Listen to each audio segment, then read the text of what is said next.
Be confident, be powerful, and make moves like a boss. Some of you right now, one of the reasons I want you to take the public speaking class is because some of you just are shy. And I know a lot of introvert, shy people that are amazing public speakers. One of the best ways to kill an interview is to walk in there and already think you're going to take it. Like, I'm walking in the door like, this is my opportunity. I promise you, I've interviewed several technical people at college and even in the workplace. And the person that normally I refer back to is like, he may not have the skill set, but I'm telling you, the level of confidence that we need on these projects, we can train y'all on anything in reality. I'm going to be honest with you. There's a lot of things that we're doing at work right now. You wouldn't even have the skill. We're not teaching you that at your job, in school. We're going to teach you that when you come to us, but I need you to be able to be adaptable and confident that you can do whatever I put in front of your face. Whatever I lay out to you, if you say, I'm willing, I'm always excited. Free game again. I'm always excited about opportunities to learn something new. Free game, free game. I'm always excited. It just thrills me to be able to be on the learning curve or on the cutting edge of where technology is going. Free game, free game. So be confident in your abilities. Be powerful. You are an amazing, blessed human being. And I'm excited that I get to come here and spend time with you. I can't wait to see what each one of you does, because you're already a what? What you already? What are you already? Look, see? Kazim, do you see him? You see him? They said it. Yes. So, final words. You are blessed with skills and talents. You need to inventory them and execute on them. Do all you can do to live on purpose. And for some of you already, stop comparing and start preparing. You are uniquely you, and whatever you have in you is exactly what we need in this industry. You ain't got to be nobody else. Remember, I told you, start preparing to be your authentic self. Corporate America is hard enough than trying to jump into it wearing masks. So stop comparing and start preparing for your future now. And then when all else fails, remember, you're a boss. All right. I think we're at time exactly. So this is my contact information. I'm available right now for Q&A. You can scan my QR code, and if my sorority giveaway is right there on my jacket, if you didn't see it, it's right there on my jacket. It's right there on my jacket, right there. But I'm super excited. See, it's the same smile. That's my real smile. That's my real smile. Are there any questions or comments? Any questions? I'm here available right now for you. If you got the time, I got the answer to the best of my ability anyway. Hey guys, let's give her a big round of applause real quick. So let's give her a quick clap. Clap it up for LaShonda, please.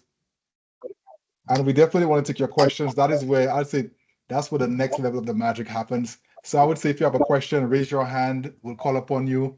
Let's jump into some Q&A. That's usually very exciting. Absolutely. I'm here. I'm here for you.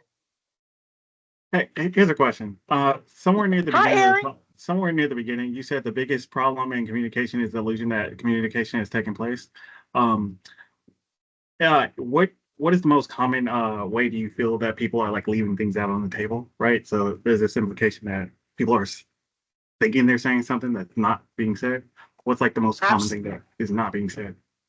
So what we call, so yeah, I know exactly what you're asking for. So what we in the industry, or what I teach people a lot of times, is this thing called closed loop conversations, right?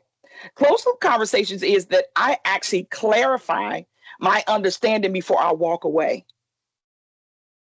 So for example, remember I told you when I said, hey, Aaron, I need from you 2 notebooks, 2 pens, and 2 pencils before we go.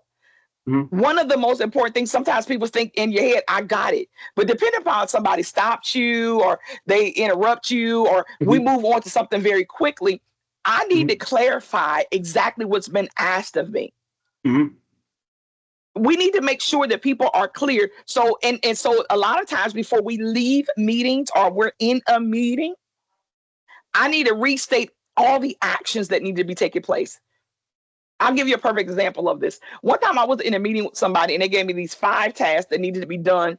And they gave me a date of 2 months away. Okay. And I said, are we good that these 5 action items are due by this time? Yes. Great. The next week we had another meeting.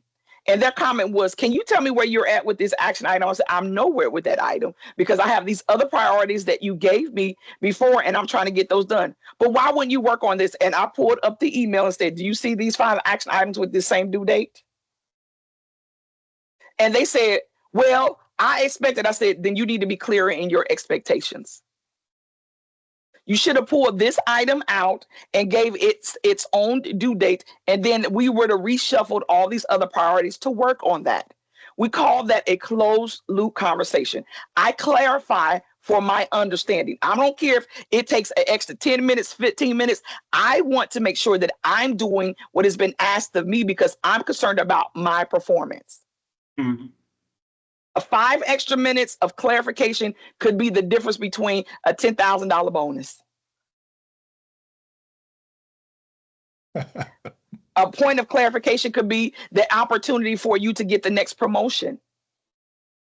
The point of clarification could be showing up 10 minutes early so that Grace could get the gym that she got. She was like, it starts at 7, getting here at 6:50. I'm an hour ahead of you guys, so time off. I'm getting here early so I can get an opportunity. So a lot of times we think we're communicating, but the way we make sure that we've been heard and understood is by clarifying it. Like I'm asking, do you have any questions? Because right now you're asking the question. You could have walked away like that was a good old statement. I have no idea what that means. No, right? I was Does that help? Stuff down. That's good, Aaron. That's good. But did that help, I want to get to Aaron? Grace. Grace had a question. Grace, go ahead. Wait, okay. Aaron, was that good though? I just want to make sure that was good. That's perfect. Okay, perfect. Sorry. Hi, Grace. Hey, it's not a major question. I just noticed that when we're saying I am a boss, it was like abbreviations. So I was wondering, does it stand for anything? Absolutely. If you scan if you scan the QR code on the screen, it goes to my website. BOSS stands for Built for Opportunities, Success, and Service. All of us, from the day you were born, were built for opportunities, success, and service. So some of you, the reason why I make people say that is because some of us have to get out of the negative talk we said about ourselves. And so I really want us to be empowered to understand that there's nothing that is not available to me. I just got to go after more opportunities. And when I go after the opportunities, then it creates success, which then allows me to turn around and give service to create more success and more opportunities. So built for opportunities, success, and service. Good question, Grace. I see your hand up, Doc. What you got? Yeah, so I just wanted to, well, not really pivot, but if LaShonda is able to, I'm going to share this in the chat. And this is probably relevant to a lot of the students. Say, for example, they were a food delivery driver, doing DoorDash, Uber Eats, and I put a couple tasks, if you will. How would you reframe those tasks to be more skill-oriented for them? Okay. So it says delivery driver, pick up food, deliver food to customers, receives reviews from customers, ensure food arrives in good conditions. So I am a transportation expert who enables people to understand to receive feedback well. I am a person who is responsible for understanding and communicating and receiving requirements well. I deliver on the requirements that are presented to me to ensure that the customer satisfaction is achieved. That's good. So I am able to receive requirements, act upon those requirements to ensure that the customer that has been set for me is able to receive the products that they are required to ensure their success. Let me tell you this, food is nourishment. So if I don't get fed, I can become angry. If I don't get food, I may not be able to be productive. So by ensuring that the food arrives, and at no point have you heard me say anything about food. I talked about the requirements. I talked about the time management. So if I didn't, let me say this, that the time management based on the receipt of the requirements is achieved to the satisfaction of my customer. Right. I see another hand up. You didn't think I could do it, did you? You didn't think I could do it. No, I knew you could. I just wanted to put you on the spot. But do y'all see how that works though? Because a lot of times, even though you work for Uber Eats or DoorDash, that may be the company, but your roles and the ability and the skills you have is something far greater than just picking up food. You receive, think about it. When they pull the information based on the information that's been provided, so you're an active listener, or you understand requirements. And let me tell you that in technology, everything we receive is a requirement. We deal with technical certifications. We deal with functional designs. We deal with technical designs. All those things are based on the requirements received from the customer, and we execute on it. You just executed on the requirement and make sure that the satisfaction of the customer has been achieved. At no point have I said food in there. Yeah. We got one more, LaShonda. So Hi, Justin. Two more. Justin. Yeah, Justin got his hand. He waving his hand. Hi.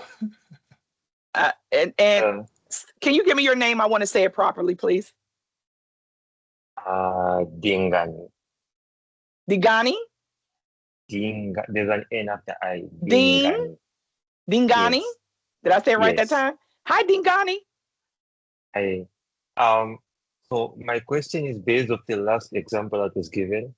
So you said at no point have you said that you put food in the statement, right? So let's say I'm putting it on my resume and I want to include it on one of the section categories. Where do I include it? Do I put it on job experience?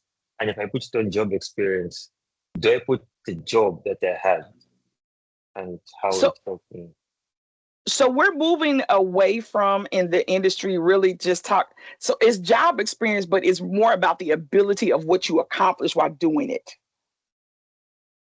Let me say that you don't have to tell me you do food if you tell me you work for DoorDash. I know that. If you tell me McDonald's, I know it's in food services. You don't have to tell me that. It's automatic, right? So what I need to know is, what have you accomplished while you're at the job? I have 100% accuracy, on-time delivery of meeting the requirements of my customers. So I can mention DoorDash and then yeah, it's the company name, right? It's the company. Okay. You can even put your role, what you do, but what you're going to tell me though is I have 100% accuracy of on-time satisfaction with my customer by delivering on the requirements presented to me. I know what DoorDash is. If you tell me you work at Kroger's, there's a couple things. You probably work in a bakery. You're probably doing this. I know that. But I want to know what you've accomplished while you're there, which is a part of the job experience. Nobody today normally says janitorial. They'll say sanitation specialist. It's a janitor, right? Right. They done figured out the way, and that's why I'm saying you can Google, because you can put in janitor and say synonyms, and sanitation specialist will come up. All these things will come up that will allow you to be able to better sell yourself and sell it, right? Sell it with, remember, be confident, be powerful. If I'm the #1 French fries maker, honey, I'm selling. I have 100% delivery on time. Because listen, for majority of those companies, also they keep track of your time. So you can say, I have, over the last 12 months, I have trended upward, uptick in customer satisfaction. That's not a lie. I just didn't say I delivered my food every 30 minutes. Which one you want on the resume?